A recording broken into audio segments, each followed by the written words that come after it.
quando eu morei lá eu morei 5 meses, né, antes do atentado, eu via muita divisão entre os próprios judeus, israelenses, e eu costumo dizer que esse lado religioso é quando Deus dá um tapinha para falar, se unam. Depois do atentado, você não tem ideia a quantidade de pessoas que vieram me oferecer ajuda, seja do governo, seja do governo israelense, seja de pessoas que falavam, Rafa, o que você precisa? Eu falava, pô, eu não tenho roupa porque eu deixei numa cidade, eu tô em outra, e me mandavam roupa. Ah, tem quantas pessoas na sua casa? Tem 5, comida para todo mundo. Mas voltando à sua pergunta do porquê desse ódio, eu acho que não tem um motivo, não tem uma razão. Porque ódio é algo sentimental, né? Ele não é racional. Se for falar em racionalidade, não tem sentido nenhum. Você odiar o próximo, você querer... Ele é estrutural, ele tá numa essência que ficou, que permeou os tempos? Eu acho que não é algo estrutural, eu acho que é algo que não dá pra explicar.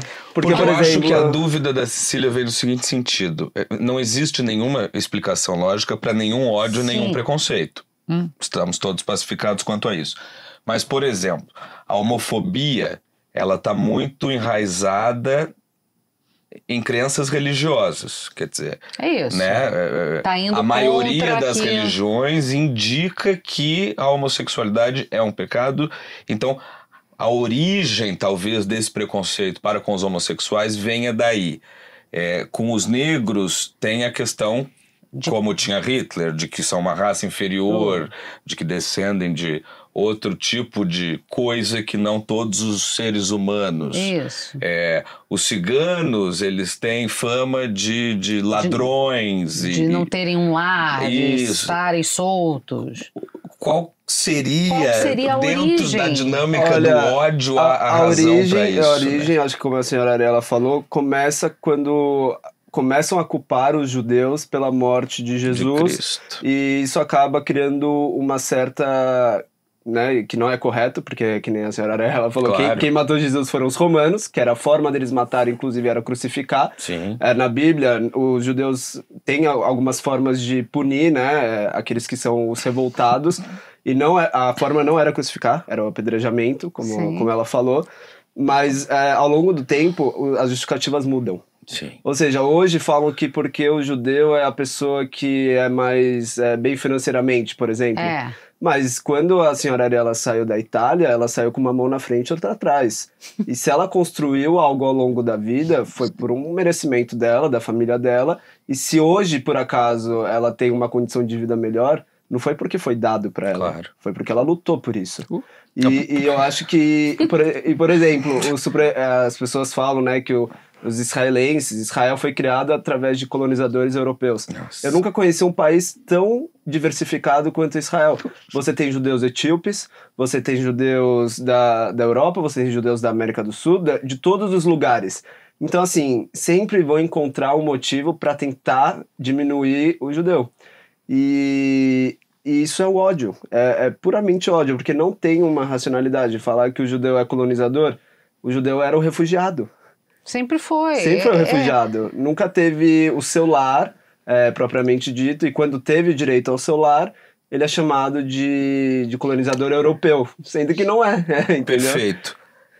Mas quando tem um descontentamento, alguém quer achar uma causa de um próprio insucesso, ou de alguma coisa que não dá certo, que na vida todo mundo enfrenta dificuldades. E traumas.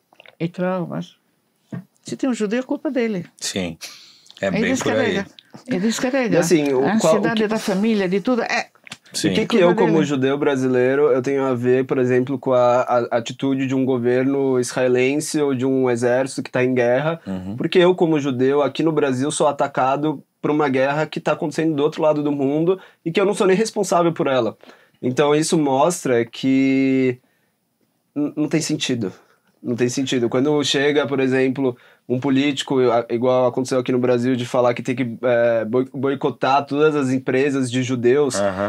O que o judeu tem a ver com essa guerra lá em Israel e que é um exército, é um governo que tem que tomar uma atitude? Assim, o governo é uma coisa, o povo israelense é outra, o judeu religioso é uma coisa, o judeu secular é outra, são muitas... por exemplo, meus avós vieram da Polônia e tem gente que veio do Egito, tem gente que veio do Marrocos. Sim. E assim, o judeu ele é muito plural. Tem judeu de direita, tem judeu de esquerda, tem judeu que é rico, tem judeu que não tem dinheiro, tem de tudo. Mas tem judeu antissemita. Tem judeu antissemita, inclusive. Tem vários capos. Mas assim, definir o judeu como uma coisa só é impressionante. E aí eu entendi que eu faço parte dessa geração atual que tá sofrendo isso, porque a gente ficou meio que durante 80 anos sem ter esse ódio tão claro, tão ele latente. Tava adormecido, Tava adormecido. E aí agora, a minha geração já entendeu que não é bem assim. Olha, estava adormecido, aparentemente não se manifestava. E depois da guerra, os judeus da Itália voltaram na Itália. E quem sobreviveu voltou no emprego de antes. Meu pai ficou diretor de novo da maior escola da cidade. Mas quanto ao fato de não existir antissemitismo eu senti na pele. Olha, eu frequentei uma ótima escola, minha mãe ensinava naquela escola, todo respeito. Depois entrei num colegial que foi construído pela liderança fascista no tempo dos fascistas, para os líderes. Mas eu entrei naquele colegial, escola pública. A gente entra quando a gente passa, escola pública. E um dia tinha 2 sinais. O primeiro que abria as portas de entrada, e o segundo sinal que fecha a porta e não entra mais ninguém. E uma vez eu cheguei e não tinha fechado. Estava começando a tocar o segundo sinal. Estava todo mundo dentro, eu botei um pé para dentro e o bedel da escola me falou: por que você chegou atrasada? Bom, mas estou indo em tempo. Não, você é judia. Quando essa escola era cheia de judeus, ninguém chegava atrasada. Me bateu a porta na cara e fiquei fora. Me falou, só sobrou você, ainda chega em cima da hora. Ainda chega tarde. Só sobrou você e ainda chega tarde. Sim. É uma gentileza, né? Só sobrou você. Quando essa escola era cheia de judeus, ninguém chegava atrasado. Só chegou você, chega assim em cima da hora. Parece que a gente tem que ser perfeito, sabe? O tempo inteiro. Parece que a gente não pode ser humano. Sempre sob escrutínio. E como é que ele sabia que eu era judia? Eu nunca tinha falado, uma escola que tinha milhares de alunos, a mais concorrida da cidade.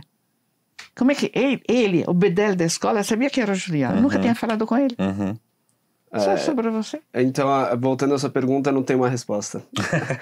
Simplesmente é algo que não faz sentido.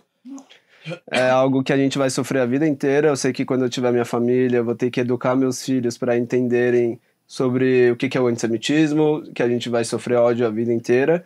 Igual a comunidade negra tem que entender o que foi o racismo e que o racismo talvez seja algo eterno também, mas que a gente tem que lutar contra. A gente não pode mais aceitar isso. A gente não pode mais aceitar o ódio, seja com quem for, principalmente sendo uma minoria. Eu acho que assim, a gente, como judeu, a gente faz parte de 2% da população mundial. Por que 2% da população mundial... Nem 0,2%. 0,2%, né? 0,2%, por isso que ele ficou com 2 na cabeça. 0,2% da população mundial. Por que mexe tanto com o sentimento das pessoas? É a minha pergunta. 80 anos depois do Holocausto, ainda não recuperamos o número de judeus que existiam no planeta. 18 milhões. E a gente talvez... Então é isso, eu acho que é educar as futuras gerações para que não se tenha ódio contra ninguém. Independente de religião, sexo, que a Ariela também fala sexual. muito sobre isso, né, Ariela? Você fala, entender a história do Brasil, por exemplo.